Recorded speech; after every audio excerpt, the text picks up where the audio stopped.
Hello, good morning everyone mga kaibigan. Isang pagpalang araw po ng linggo, ika-24 po ng Agosto 2025. Meron na naman po akong ipiflex sa inyo na sana kahit na paano makapagbigay ng kasiyahan at kaunting inspirasyon po sa ating lahat. Ito po yung ating ipapakita ngayon. Narating na pagkakataon ay i-harvest po natin. Ayan po sila. Ayan, palayan na po tayo. Meron tayong malunggay na kapag kukuhanan natin ng kaunting talbos. Ito yung mga bunga ng ating dragon fruit. Ayan. Hindi ko mailalabas yung aking cellphone, baka malaglag sa bubong. Ayun po.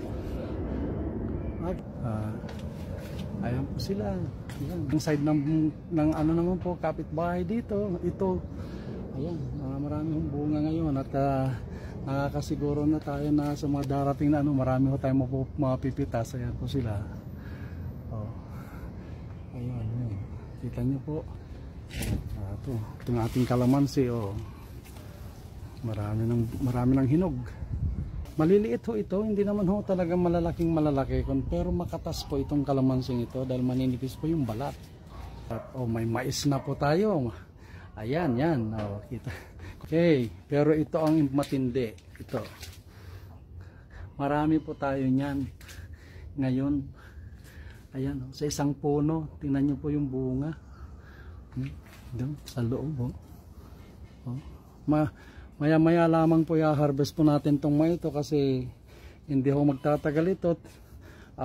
Magugulang na po, kaya kailangan makuha. Yan, sa isang puno. Ilan ba yung bunga ng talong natin? Ang ginagawa ko po, tinatanggalan ko po siya ng dahon. Pagka may bunga na, ayan po, tinatanggalan ko po sila ng dahon para yung nutrition na dapat mapunta sa dahon, sa bunga na lamang po para mabilis lumaki. Kaya nakita nyo sa isang puno po, ayan. Meron pa sa baba, ayan po. Ayan. Ayun. Okay. Yung dragon fruit po natin. Ang dami hong bunga sa lalabasan. Ito yung okra. Tingnan nyo po yung aking okra. Ang bunga niya. Di ba nakakatuwa? Hindi po ako mahihiyang i-flex sa inyo kasi nakakatuwa ko talaga. Ayan. Kung tutuusin, kaunti pa nga lang po itong gulay na to kasi katatanim ko pa lang po. Tingnan nyo yung talong kahit na nakaganon. Ayan. Dito ho, marami pa rin talong dito. Sa isang puno dito. Ayan po siya. Kabuuan, ayan ang bunga niya, nakita ninyo.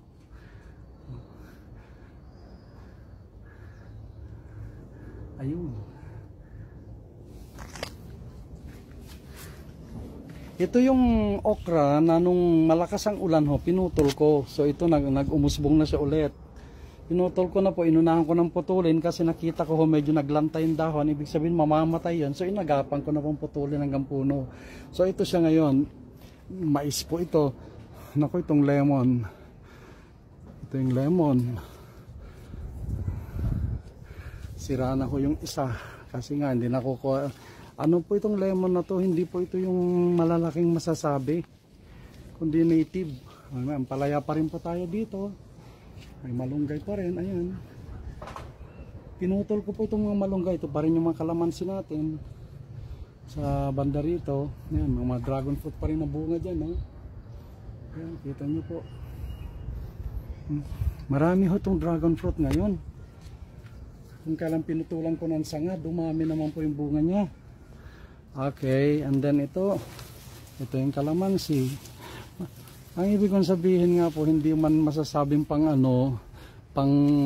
commercial na kalamansi, pambahay man lang, malaki pong naitutulong nito dahil katulad ng lagi kong sinasabi, pag may ganito kang kaunting tanim dito sa Manila, malaking tulong po ito dahil sa mga panahon na to, mahal po talaga ang gulay.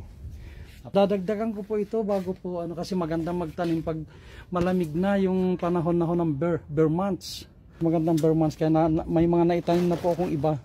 So asahan natin na sa mga darating na pagkakataon mas marami po akong may papakita. Ito lang po pwede kong maipakita sa ngayon sa ngalan po ng aking mga talong.